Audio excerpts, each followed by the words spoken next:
to Agile Parent Entrepreneur. Hi, everyone. This is Melinda Chen, and we're here to talk to successful entrepreneurs with kids and ask them how they've been able to reach their business goals while taking care of their family. So, if you have business goals or if you want to be a parent entrepreneur, come to Agile Parent Entrepreneur, where we share the resources with you to help you succeed. So, today I'm excited to have Amanda Ruiz coming to talk to us.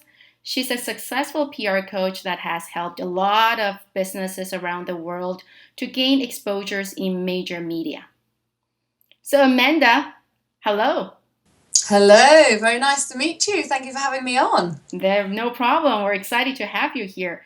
So, let's just get right in. Can you just share with us some of your success stories, the journey, how you build your business, and how your children or your family affects the kind of business you want to build? Okay, well, basically, I came into business because I had a baby. So I'm a parent, a real life, living and breathing parent entrepreneur. So my husband, you might have gathered, my surname is not English, it's Ruiz, which is a Peruvian surname. Whoa. And when my son was born, the Peruvian relative sent over some beautiful knitwear to him, you know, lovely ponchos, some lovely bobble hats and all these other bits and bobs, which were so stunning.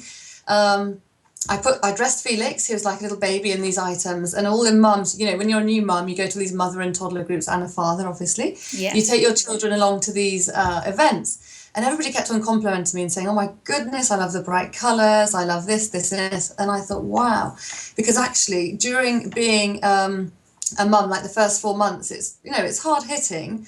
But yet I kind of got a bit bored of the NCT. In England, we have something called the NCT, which is the National Child Trust or something like that, Okay. where you get together and you learn how to have a baby, not how to, Oh. not how to make it, how to have it. So anyway, so you have groups of people who you meet up with, and they just used to become quite competitive and just talking about, ooh, what size baby grow is your child in, what size nappies? And I thought, oh my God, is this what it's going to be like being a mother, a stay-at-home mum?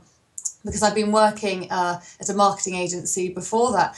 Anyway, so then I had all these lovely gifts, and then my entrepreneurial brain clicked in, and I thought, do you know what, why don't I start sourcing a great factory over in Peru, my husband's country, and then bring these knitwear items and, you know, and share the alpaca, which is a wool which is unique to, Yeah. you know, South America. And I started up an e-commerce site, you know, with a baby of, you know, 4 months old.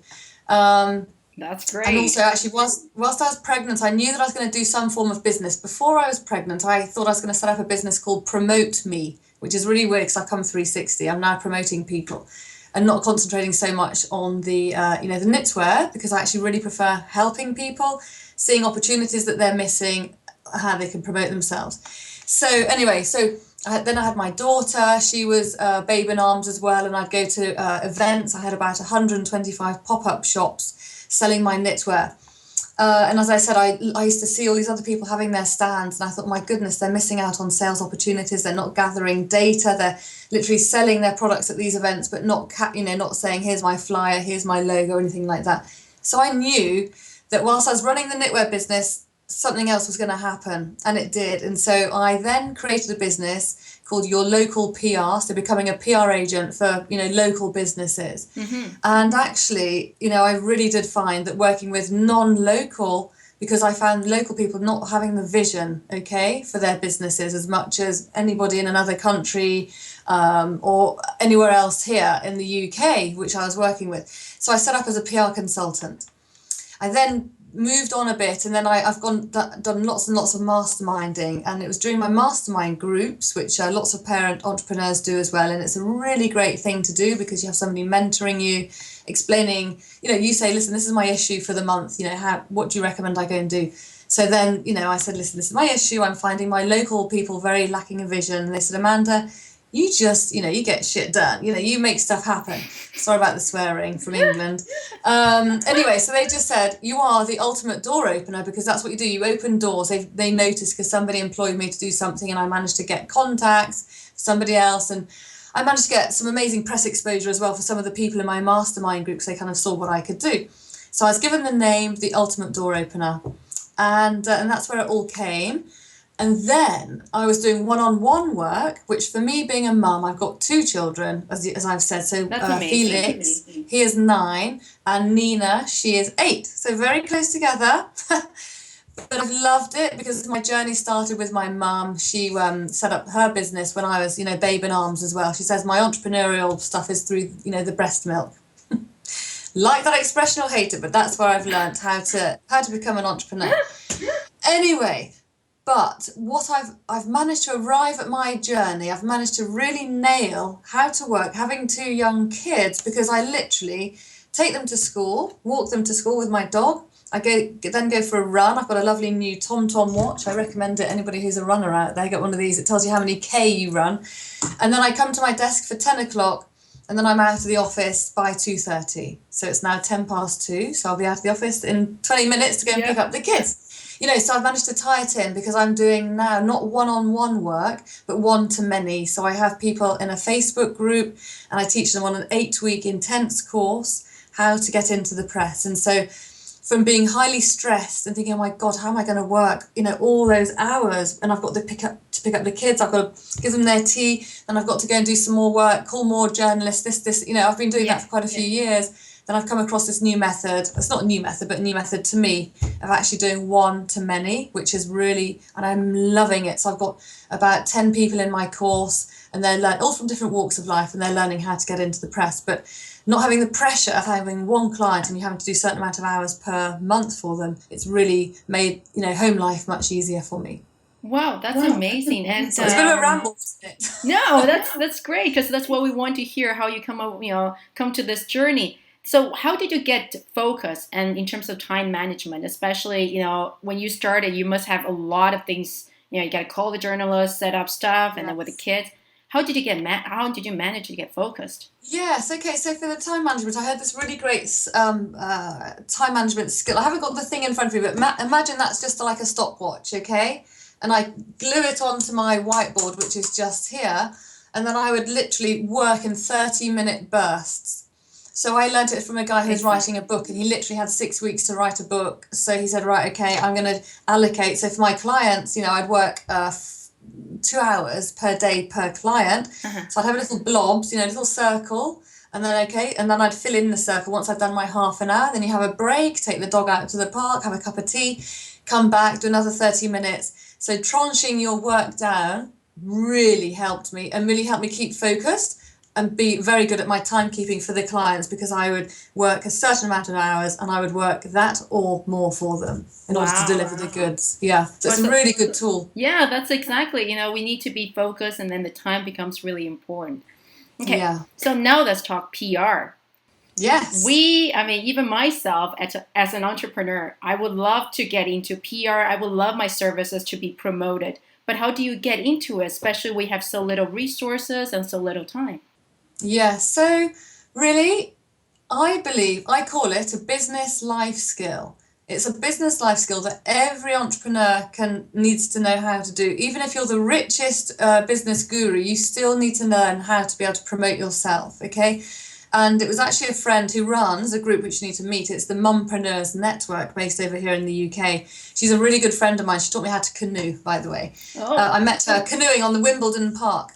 Anyway, but she said that she'd been told by somebody, what you need to do is do something to promote yourself, one thing every single day, okay? So whether you are just doing a tweet or whether you're doing anything, talking, going to a networking event, what activities are you going to do during the course of your day that will promote you to one person or to many people? So you need to think about how you can do that.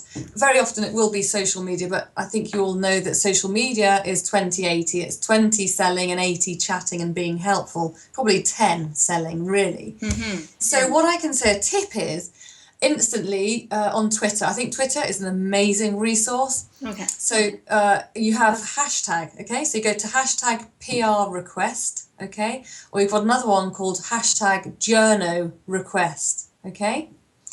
And then this is based in the UK. I know we're an international market, but there is one called journorequests.com. Okay. So you can go there and then you can have daily alerts coming into you. But really, you just need to think, okay, what is my story? why would the press be interested in me? You've just got to put yourself in the shoes of the journalist and of the reader. Mm-hmm. And a really important thing is, which I teach my clients, is, you know, if you want to get into the press, you've just literally got to start buying the newspapers and reading the online blogs that you want to appear in. I go to I have many workshops. I say, everybody raise your arm, who reads the press that you'd like to get into? 20% put their hand up. It's incredible. Nobody does. Nobody does. So, you know, I interviewed a very good journalist, a very well-known journalist on Friday for my Q&A. Yeah. And she said to one of the clients, because it was like a client call-in, she said, we have a store here called WH Smith. I don't know what your store is, where they sell lots of newspapers. Go to your newspaper selling store. Buy every single newspaper that's relevant to your market. And that's exactly what I did when I was running my knitwear business. Yeah. I literally had, you know, magazine racks filled to the brim of magazines that I'd love to get into. And then you look at it, don't look at it with jealous eyes, look at it with eyes that will make you inspired. Why would that journalist want to write about me? Why would my story be interesting? And who do you contact? Do you often try to figure out, what journalists you're interested in getting in touch with, or do you contact the newspaper first? Yeah, so it's always the journalist, but key advice also, key learning really, is you've got to get to know the journalist. Don't do a spray and pray campaign, okay? Yeah. So what you need to do is, you know, I really want to get into this, you know, into the Guardian, let's say, and the woman who leads the Guardian leadership piece is called Harriet Minter, okay? This is a real woman who I interviewed last week. So I'm actually going to look at her Twitter feed and I'm going to see what she's saying, how she talks, you know, who else she engages with. A lot of journalists have a lot of journalist friends, okay? Yeah. So the power of Twitter. Twitter wasn't so big when I set up in 2008. Now it's huge, and it's a really amazing place where you can look at your competition, you can follow who they're following, look at the journalists who've tweeted about your competition. It's, you know, doing your research, but not wanting to go to 20 or 50 journalists. It's literally, I say three to five, Wow. study 3 to 5 and really study them. And it's a quote, because I've gone to journalist panels and they say, we are vain, flatter us, and then you'll get somewhere. So don't say, you know, don't do an email which you're just sending out blindly to loads of people. You've got to go, hi, Harriet, I loved your piece you wrote the other day on, you know, women leaders and, you know, there's a glass ceiling. It really resonated with me because X, Y, and Z. And then you go, I've got a piece which, you know, I've got a story, or I've got a piece which I'd love to contribute, and here's a small synopsis for it. Now, Harriet also said something really interesting, and that is, you know, journalists, they get, you know, 100, 200, 300, 500 emails a day. So I said to her, do you prefer email or phone? And she said, definitely email, never call me. And then she said, oh, I'll only read an email if it's like 3 sentences, no more. So you don't go elaborate what you're about, what you're passionate about, and what this project is about? Yes, you see, so you've got to be really punchy. You've just got to think about journalists. Okay, you've got to put yourself in the shoes of the journalists. They're getting thousands of emails a week, you know? So you got to have I said to her the other day on the phone, I said, you know, is it having a catchy headline? She goes, no, it's not all about jazz hands. It's actually having the real content inside. I do actually phone call journalists. I get better results. I actually called her. She didn't remember. I didn't say it to her because I actually phoned her once, because she never responded to my emails, and so I called her and spoke. And I do believe speaking, but you've got to be very mindful of journalists. They're very, very busy, often working towards deadline, and you never ever say to a journalist, "Did you receive my email?" Because that's the killer line they all hate. Okay. And she said, if you've sent about 3 or 4 emails and you've got no response, give up.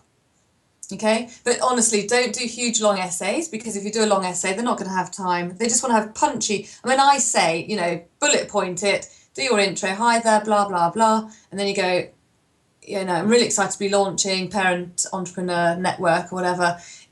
There's been a call for it. You know, you just need to think about what your press hook is going to be. Is it relevant? Has Oprah Winfrey been talking about that? You know, who's been talking about it on the press? And it's got to be, you know, potentially news relevant, newsworthy. So it's all about news relevance.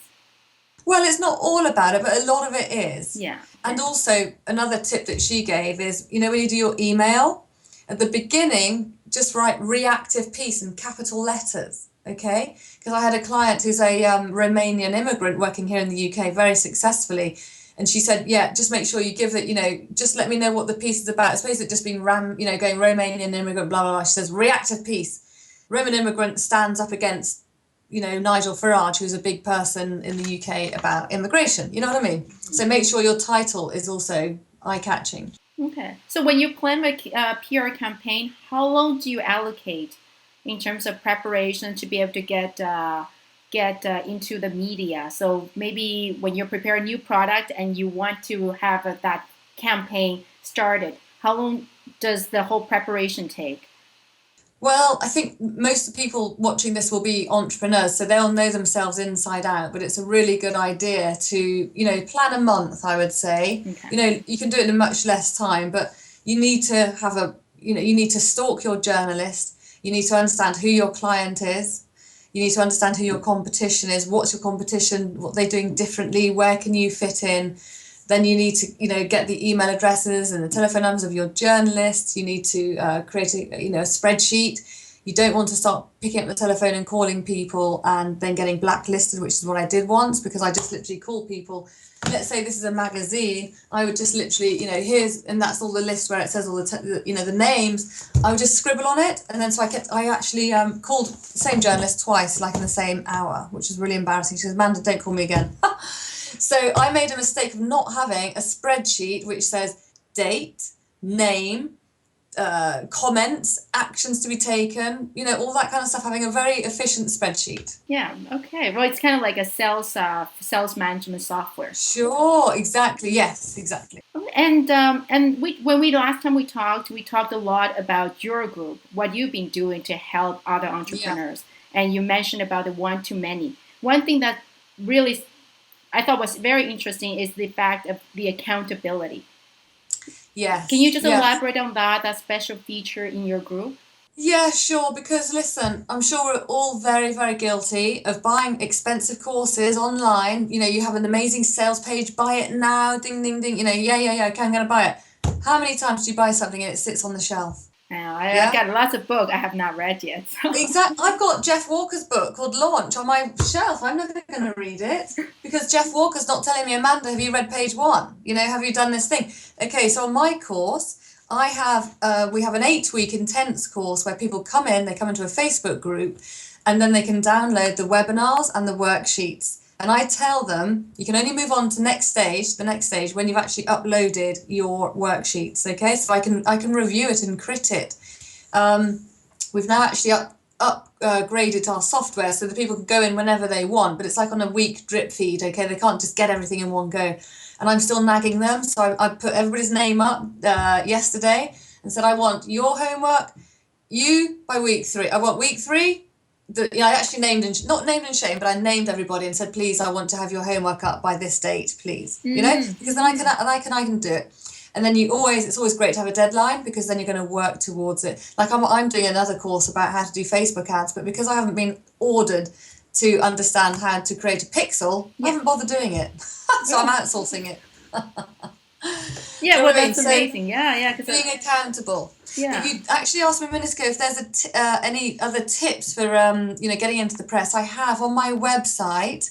I've literally got what you should do, in 7 steps. If you want to download it, you just Perfect. go to amandaruiz.co.uk, and then you'll get a checklist, and then it's everything you need to know what to do. Perfect. We'll link that website below, so that we think it's below, so that people would be able to click into your website and to get more information about it.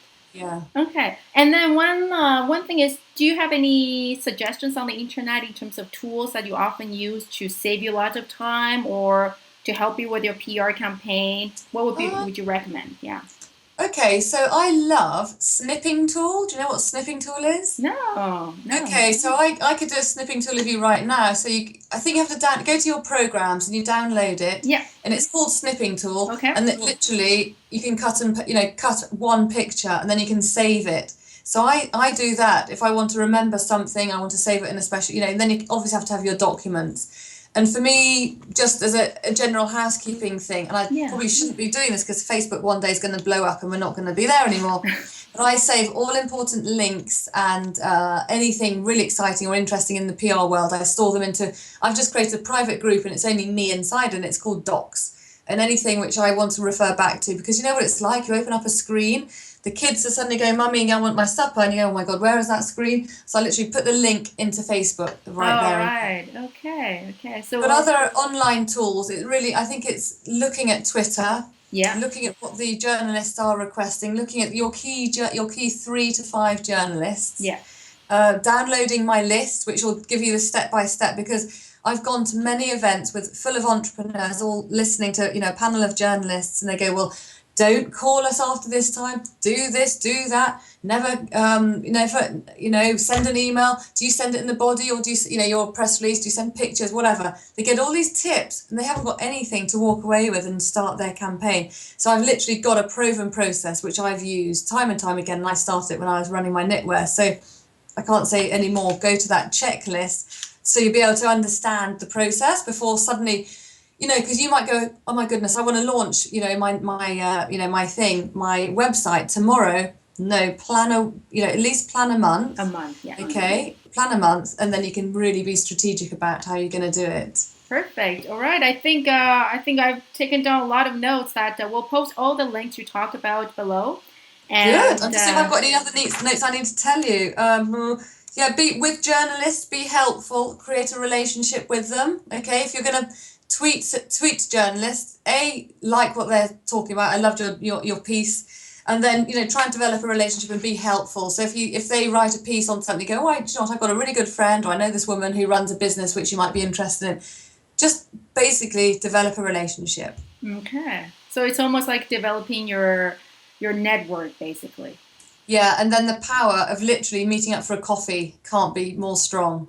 Okay, so if you can hook up for a coffee face to face with any of the people you're networking with, that's really strong as well. Perfect. All right. Well, thank you very much. I think we learned a lot, and I myself learned lots of things to do. Yeah, yeah. Now I have to be accountable in terms of the. I'm gonna start kicking your ass. Exactly. Have you done it? Perfect. But Well, thank you so much for inviting me on here. And I think what you're doing is amazing. I think it's great that mums and dads, all entrepreneurs, can come onto your site and get some really great tips. So keep up the good work. And I love your, that guy, the autism daddy. I think it's amazing. So excellent work. thank you very much, and hopefully we'll have a chance to invite you again next time. Thank you very much. Bye, Amanda. Bye-bye. Bye. Bye-bye.